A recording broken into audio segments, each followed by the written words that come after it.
ဆက်လက်ပြီးအစီအစဉ်ရှောက်ရာဘာသာရပ်၄ခုလုံးကိုအောင်မြင်စွာဖြည့်ဆို့ပြီးစီးပြီး High School Equivalency Credential ရရှိထားကြသည်ကျောင်းသားကျောင်းသူများကို Diploma ပေးရမည့်အစီအစဉ်ပဲဖြစ်ပါတယ်ခင်ဗျာ Diploma အနေပေးပါရန် K Family ၏အကြီးမှုဥက္ကဋ္ဌကိုထူးအားစင်မြင့်ထက်သို့လေးစားစွာဖိတ်ခေါ်အပ်ပါတယ်ခင်ဗျာ Diploma လက်ခံရယူပေးပါရန်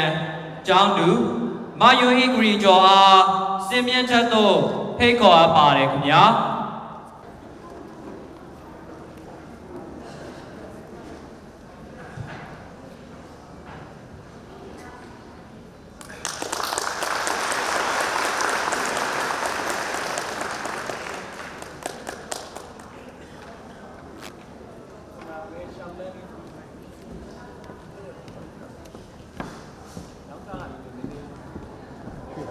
Diploma လက်ခံရယူပေးပါရန်ကျောင်းသူမဟန်နိုဆန်အားစင်မြင့်ထက်သို့ဖိတ်ခေါ်အပ်ပါတယ်ခင်ဗျာ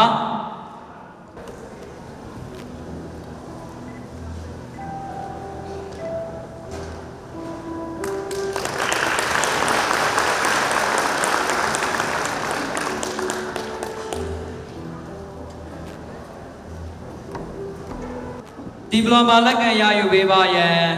ကျောင်းသူမခင်ရွန်းစံကိုအားစင်မြင့်ထက်သို့ဖိတ်ခေါ်အပ်ပါတယ်ခင်ဗျာ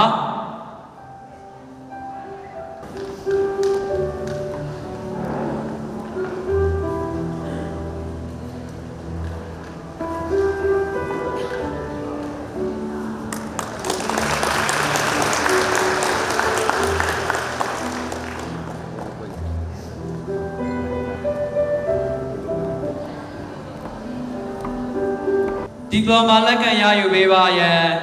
ကျောင်းသူမဝီကျော်အားစင်မြင့်ထက်သို့ဖိတ်ခေါ်အပ်ပါတယ်ခင်ဗျာ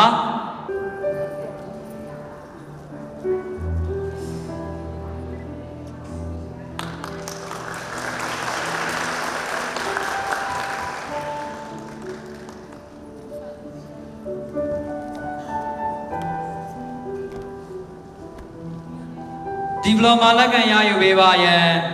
ကျောင်းသားမောင်ချင်လင်းတန်းအားစင်မြင့်ထက်သို့ဖိတ်ခေါ်အပ်ပါတယ်ခင်ဗျာ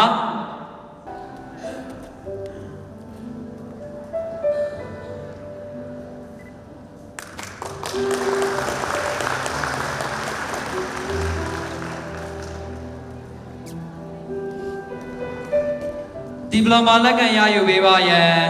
ကျောင်းသူမသွေတာဝေအားစင်မြင့်ထက်သို့ဖိတ်ခေါ်အပ်ပါတယ်ခင်ဗျာ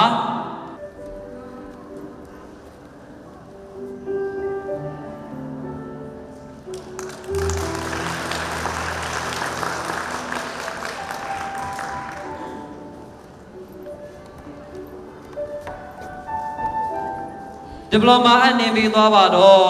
K Family ၏အကြီးမှုဥက္ကဋ္ဌကိုထူးအားအထူးပင်ကျေးဇူးတင်ရှိပါတယ်ခင်ဗျာ